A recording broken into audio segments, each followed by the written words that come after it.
Is there more to midlife than just getting through it? Absolutely. Welcome. I'm your host, Debbie Cunningham, jazz artist turned midlife mentor, and I'm here to say to you loud and clear, it's time for your midlife crescendo. Well, hey, friends. Welcome back. This week on the podcast, we are talking about what complaining does to our brains. I think you'll be surprised. We've had amazing fall weather this week in Middle Tennessee, and I, for one, am so thankful to get outside and get some natural vitamin D on my skin. I hope you can do the same wherever you are listening. But first, if you are listening to Midlife Crescendo in Apple Podcasts, there has been a change recently. I put out a new episode each Monday, but if you don't click the little follow check mark, you won't get the automatic download into your podcast app. But we'll have to go search for it each Monday. So be sure you are following the show or subscribing on Spotify or whatever your favorite podcast app is to automatically get the episodes each week into your listening device. It makes it easier for you and saves you time having to search every time you want to hear the latest episode. Okay, about that complaining thing. So I had insomnia this week and I was scrolling Instagram at like 2 a.m. When I came across this post by Better Behaviorist on Instagram, which I'll link in the show notes. She is a certified therapist and she listed 3 things that happen to our brain when we complain. Number 1, the hippocampus shrinks. That's the part of the brain that controls our memory. So we damage our memory when we complain. And hey, we already know this is a huge issue in midlife. When our estrogen starts to decline and if we are peri or postmenopause, we can have brain fog and struggle with short-term memory, and nobody has time for that. Number 2, complaining releases cortisol, which causes us to go into fight or flight mode. Now, fight or flight on a regular basis causes anxiety and depression, so we definitely don't need added cortisol because we also know that it makes it harder to lose weight in this midlife season. Okay, number 3, complaining creates negative neural pathways. Did you know that? Negative neural pathways in the brain. So the more we complain, the more we create a default system in the brain for negative thinking. I found all this really, really interesting, and I do follow a couple other experts in brain health. And I've known for a long time that we actually can create change in our brains by thinking on purpose certain thoughts. And if we constantly think negative thoughts, the neural pathways get dark and shriveled, and we have a lot of negative neural pathways. But if we think positive thoughts, if we change those negative thoughts to a positive, it creates these new, bright, healthy neural pathways filled with positivity. Now look, let's face it, we all complain sometimes. But now that we know complaining is definitely not good for us, let's talk about how we can change our habits of complaining and maybe reframe our frustration. So why do we complain in the first place? Well, most often it's because we are frustrated. We desire change, we have unmet expectations in some way, or it's just a habit for us. Instead of addressing the underlying cause of our frustration directly, we complain. But in midlife, whether you are in peri or postmenopause, your brain is changing and being affected by a decrease in estrogen. Let's look at some of the ways we can help our brains in this season and not exacerbate the problem. If we reframe complaint, we can shift our mindset and actually build some healthier habits instead. And just as negative neural pathways can be built, we can also build positive neural pathways in our brain. Tip number 1, turn complaints into gratitude. Okay, so I've had to use this one a lot. When you are tempted to complain about something, try reframing with gratitude. For example, traffic. If you're frustrated about traffic, You can say, this traffic is so frustrating, but I'm grateful to have a car to get where I need to go. You can acknowledge your frustration, but move into a gratitude thought right after that, because that's the lasting message in your brain. Obviously, we're not talking about suppressing our feelings or not feeling our feelings. We're talking about, instead of just constantly dripping with complaint, we start to go, okay, how can I reframe this? What is the positive side of this complaint? And look at it a little differently. Yes, traffic is not fun at all, but you can't get out of it. So, how can you maybe reframe it while you're in it? Or here's another one.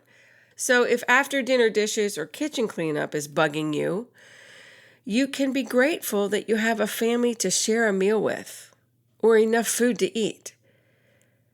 There's so many people who are isolated and alone, and they have no one to share their meals with. And sometimes when we gain a little perspective and we think about the richness and the gifts that we have, even within that complaint, it changes the way we think. Now, I'm also going to recommend here that you speak up to members in your household and request help cleaning up. Because often when we complain, it's because we feel powerless to change something, which leads us to our next tip. Number 2, shift from problem to solution.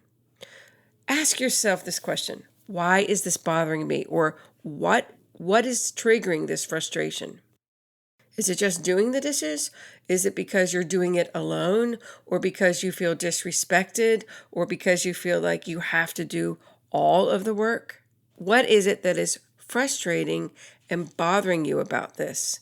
And can you shift to a problem solution? For instance, if you're frustrated at work or with a project, is there something you can do to ease that frustration or make it more manageable? This creates a proactive mindset, turning your frustration into opportunities for problem solving. Getting back to the dishes, for example, acknowledge you'd really like some help and then ask for it. Often as women, we just don't ask for what we need. So it's really important to do that, because complaining is not going to make anyone help. Sometimes they just need to be asked. Number 3, use humor to lighten the mood. Okay, so getting back to our traffic example, I used to be very frustrated when drivers would cut me off in traffic. It was so irritating, but most of my driving was with the kids in the car, and I wanted to give them a good example, so I didn't want to get angry. So I actually came up with a funny acronym for a syndrome I felt they had. So whenever someone would cut me off in traffic, I would say, oh, they suffer from Imity syndrome.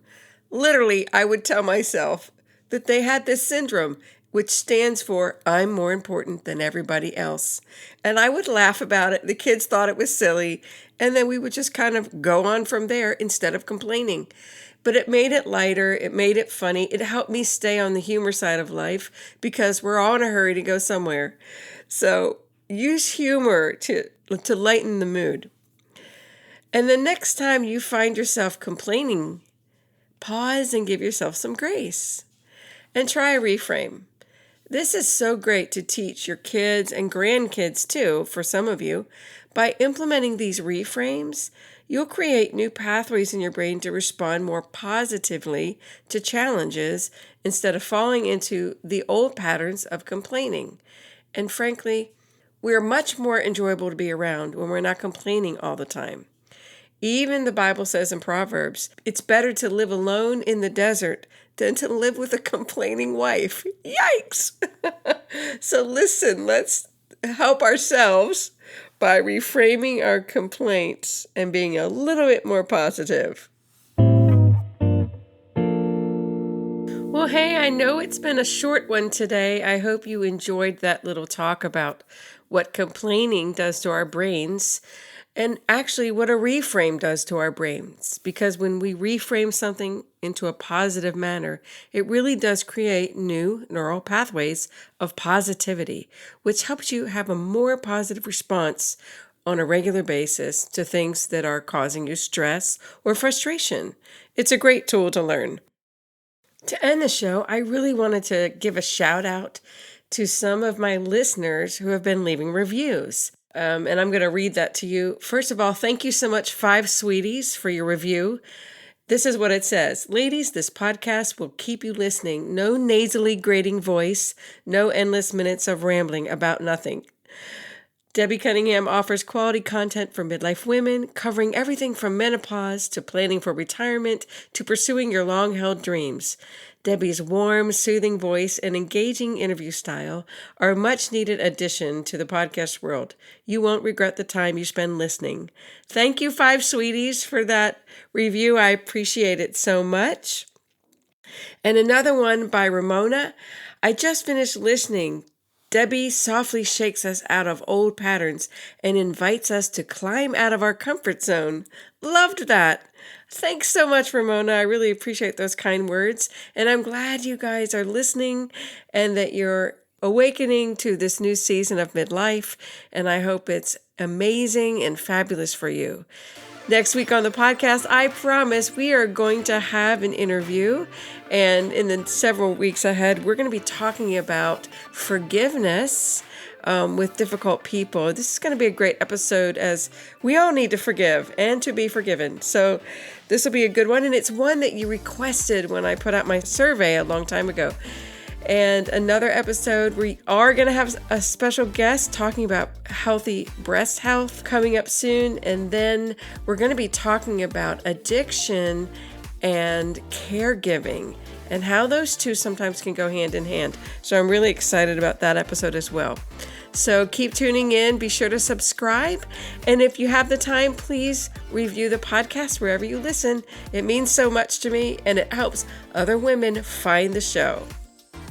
Thanks for tuning in today, and remember, midlife is just a brand new season to find your passion and purpose for your grand finale. Talk next week.